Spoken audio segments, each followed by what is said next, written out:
December 1944. A single German soldier stands in frozen darkness, watching 20 Soviet tanks roll toward his position. He's holding a weapon that doesn't exist in any manual. A weapon his own commanders would execute him for using. In 6 hours, all 20 tanks will be burning wrecks. And he'll vanish into history as the man who broke every rule to win. His name is Günther Viezenz. Obergefreiter, Lance Corporal, in the Wehrmacht's 20th Panzer Division. It's the Eastern Front. The killing ground where men freeze to death before bullets ever find them. Viezenz crouches in a shell hole outside the village of Lotzen, East Prussia. Soviet Marshal Chernyakhovsky's 3rd Belarusian Front is smashing through German lines like a hammer through glass. The temperature is 18 degrees below zero. He can see his breath. He can hear the diesel engines growling in the distance, getting closer. 20 T-34 tanks. The most effective medium tank in the world. Each one weighing 30 tons, armed with an 85mm cannon that can punch through a tiger's armor at half a kilometer. Viezenz has no tiger, no panther, no Panzerfaust. He has something else. Something he stole 3 days ago that could get him hanged. 3 days earlier, Viezenz's unit overran a Soviet supply depot during a desperate counterattack. Most of his comrades grabbed food, ammunition, winter coats. Viezenz grabbed 9 Soviet anti-tank mines. The TM-41 model, 10 kilograms of raw explosive designed to detonate under the weight of a tank. But there's a problem. Using enemy equipment is a court-martial offense. In the chaos of late 1944, with the SS hunting deserters and defeatists, it could mean a noose or a bullet. German doctrine is obsessive, rigid. Everything documented. Everything by the book. Viezenz doesn't care about the book anymore. He watched his best friend burn alive inside a half-track 2 weeks ago. He's watched boys younger than his little brother die choking on their own blood. The rules didn't save them. So he buried the Soviet mines in a canvas sack behind the ruined barn where his squad is bivouacked. Told no one. And waited. Now they're here. Viezenz watches through stolen Soviet binoculars as the tank column approaches. They're moving in 2 formations, spread across the snow-covered fields. 10 tanks in the lead element. 10 more following 400 meters behind. Smart. Harder to ambush. Behind him, the village of Lotzen is already burning. Refugees stream west, their faces blank with shock. The German defensive line is collapsing. His squad leader, Feldwebel Koch, is already dead. Killed by a sniper that morning. The remaining 8 men in his unit are exhausted. Frostbitten. 2 of them have stopped talking altogether. No one's giving orders anymore. Viezenz realizes something in that moment. He's alone in this. Completely alone. If he does nothing, those tanks roll through. The line breaks. Maybe the war ends a few days sooner. If he tries something, anything, he might buy time. Might save the civilians still evacuating. Or he might die for nothing. Here's what Viezenz is thinking. Soviet mine doctrine requires burial. The TM-41 is designed to be hidden under roads, triggered by pressure plates when a tank rolls over it. But Viezenz doesn't have time to bury 9 mines across a frozen field while 20 tanks are actively advancing. So he's going to do something insane. He's going to place them manually. At night. While the tanks are stationary. You heard that right. He's going to walk up to enemy tanks, in the dark, in the open, surrounded by Soviet infantry, and stick explosives underneath them. It's not a plan. It's suicide with extra steps. The Soviet column stops at 1900 hours, 7 p.m. They're setting up a defensive perimeter for the night, standard procedure. The lead formation's 10 tanks form a loose circle, engines idling to keep from freezing solid. The second formation sets up 300 meters behind them. Viezenz can see the infantry dismounting from their trucks. Maybe 90 soldiers. They're setting up tents, starting fires. They think they're safe here. 15 kilometers behind the front line. He waits until 2200 hours. Full darkness. The moon is hidden behind cloud cover. Perfect. He strips off anything that might make noise. His helmet, his belt, his canteen. He blackens his face with ash from a burnt-out house. Then he picks up the canvas sack with the 9 mines. Each one weighs 10 kilograms. 90 kilograms total. Nearly 200 pounds of explosives slung over his shoulder. One of his squad mates, a kid named Dieter, barely 17, asks where he's going. Viezenz doesn't answer. He just walks into the night. You need to understand what this feels like. Imagine crawling through snow so cold it burns your skin. Every breath sounds like thunder in your ears. Your heart hammers so hard you're sure the enemy can hear it. Viezenz moves in inches. Not feet. Inches. He can see the Soviet sentries, silhouettes against the firelight, smoking cigarettes, stamping their feet against the cold. One of them is 20 meters away. Viezenz stops. Doesn't breathe. The sentry turns, looks directly at his position. 5 seconds pass.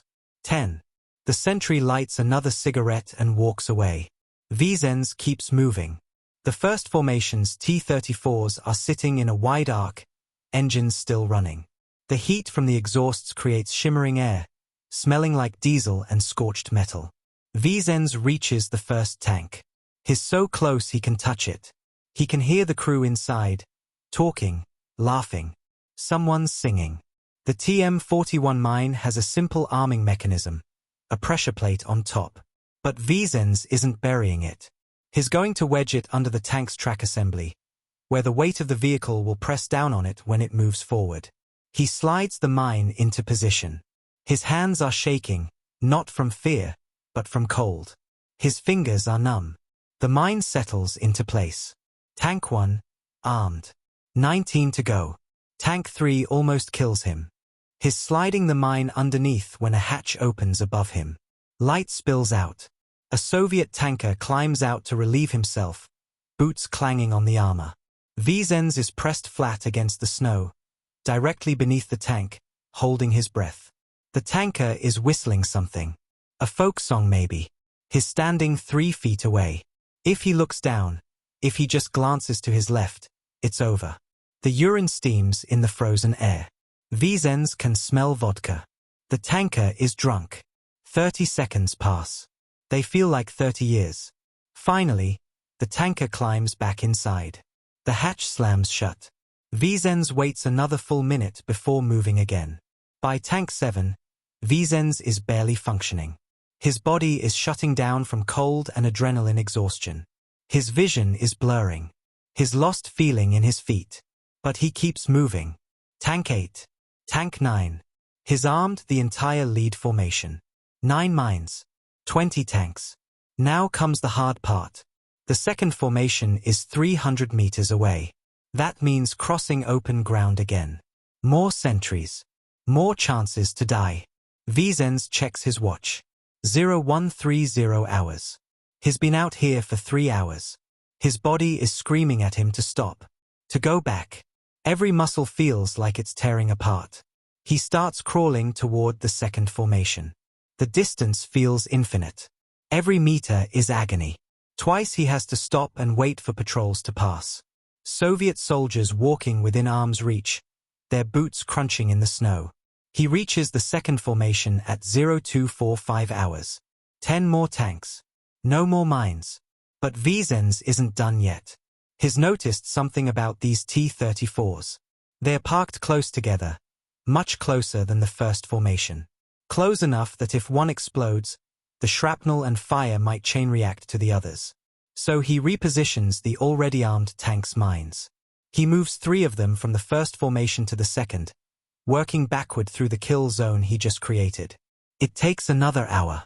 An hour of crawling back and forth between 20 tanks while surrounded by enemy soldiers. 3 more mines placed in the second formation. That's 12 mines total, strategically positioned under tanks in both formations. But Viezenz still has an idea for the remaining 8 tanks. Soviet tankers are creatures of habit. They park their vehicles in specific patterns. The command tanks, identifiable by their radio antennas, always position themselves at specific points in the formation. Viezenz identifies 4 command tanks between both formations. He can't mine them all, but he doesn't need to. He just needs to create chaos.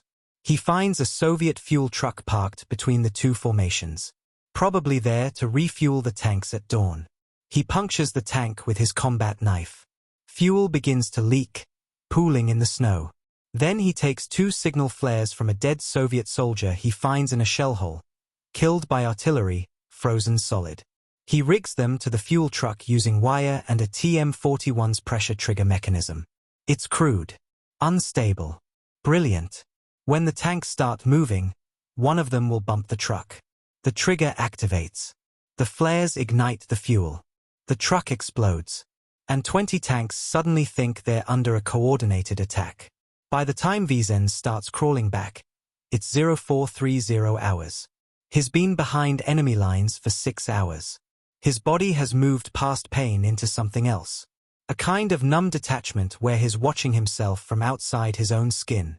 He's halfway back when he realizes his lost feeling in his left hand. Frostbite. Bad. He can't move his fingers. Doesn't matter. He keeps crawling. He reaches his own lines at 0515 hours. His squad mates find him collapsed in the snow, barely conscious. They drag him inside, wrap him in blankets. Someone pours schnapps down his throat. It burns. Dieter asks what happened. Viezenz just shakes his head. Can't talk. Can't feel his face. Dawn comes at 0630 hours. The Soviet column begins to move at 0700. The first mine detonates at 0703 hours. The T-34's left track disintegrates in a fountain of fire and shrapnel. The tank lurches sideways, smoke pouring from its undercarriage. 4 seconds later, the second explosion. Then the third. Then chaos. The Soviet tankers panic immediately. They don't know they're hitting mines. They think it's an artillery barrage. A coordinated ambush. They radio for help, shouting over each other. The 4th, 5th, and 6th mines detonate in rapid succession. The lead formation is now a killing field. 6 tanks immobilized, burning, their crews bailing out into the snow. Then the fuel truck explodes. The blast is massive, a fireball that reaches 30 meters into the sky. Burning fuel splashes across 4 nearby tanks. Their external fuel drums ignite. The crews inside are screaming. Now the second formation tries to maneuver around the carnage. They're moving fast, tracks churning through snow, trying to find a clear route. 3 of them hit Viezenz's mines simultaneously. Triple explosion. The shockwave knocks Soviet infantry off their feet. 2 more tanks throw their tracks trying to reverse at high speed.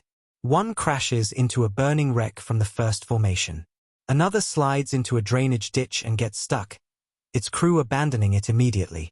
15 tanks are now destroyed, disabled, or abandoned. The remaining 5 try to escape. They scatter in different directions. 2 of them crash into each other in the smoke and confusion. Tracks tangled, hulls locked together, both immobilized. 1 tank makes it 200 meters before its transmission fails, probably damaged by the shockwave from the fuel truck explosion. The crew abandons it. 2 tanks, just 2, make it clear of the kill zone. 18 tanks destroyed or disabled out of 20. And Viezenz did it with 12 mines and a fuel truck. The Soviet advance doesn't just stall. It collapses. Engineers are called up. Commanders demand explanations. The battalion commander is relieved of duty on the spot for gross negligence. They find fragments of Soviet mines in the wreckage. Sabotage? A commando raid? How did German forces penetrate 15 kilometers behind Soviet lines without anyone noticing? They never figure it out. The official report blames possible partisan activity and failure to maintain proper defensive perimeter. The delay costs Cherniakovsky's forces 36 hours. 36 hours the German defenders used to evacuate over 4,000 civilians and reposition what's left of their combat units. Viezenz is unconscious for most of this. Severe frostbite. Hypothermia. Exhaustion. The medic wants to amputate 3 fingers on his left hand. Viezenz refuses. They compromise. He loses 2 fingers. The pinky and ring finger. Gone. His squad leader, a new one, replacing Koch, recommends him for the Iron Cross. The paperwork gets submitted. It never comes through. Gets lost in the chaos of the collapsing Reich. Or maybe someone higher up sees the report and realizes what Viezenz did. Realizes he used Soviet mines. Court-martial offense. Better to just forget about it. When Soviet forces finally push through the area 3 days later, they find the ruined barn where Viezenz's squad was bivouacked. Empty shell casings. Frozen rations. A canvas sack that once held mines.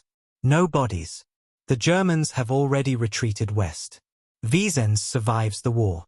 Barely.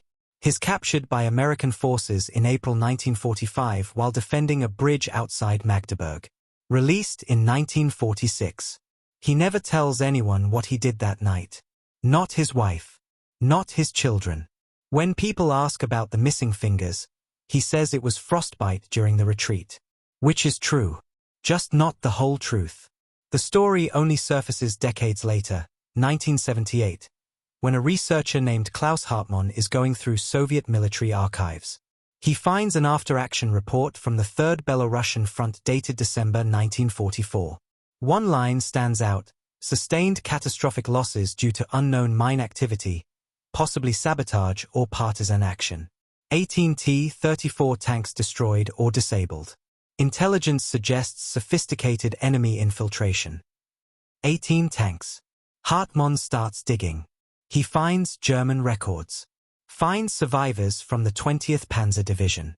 Finds a man named Dieter Schultz, living in Munich, who remembers everything.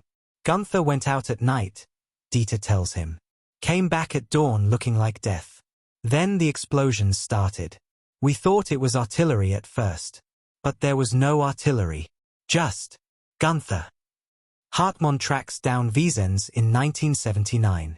He's 73 years old, living in a small apartment in Hamburg. Working as a watchmaker, ironically, despite missing 2 fingers. At first, Viezenz refuses to talk. Says he doesn't remember. Says it was a long time ago. Says the war is over and should stay buried. But Hartmann is persistent.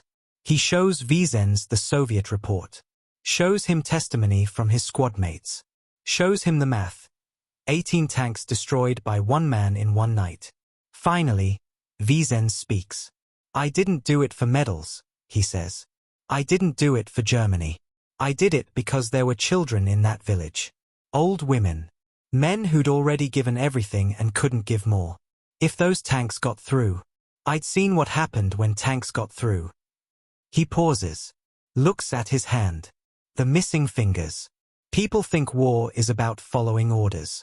About doctrine and strategy and doing things the right way. But when you're in it, really in it, there's no right way. There's just what works and what doesn't. He tells Hartmann the whole story. The stolen mines. The crawl through enemy lines. The fuel truck. The 6 hours behind Soviet lines.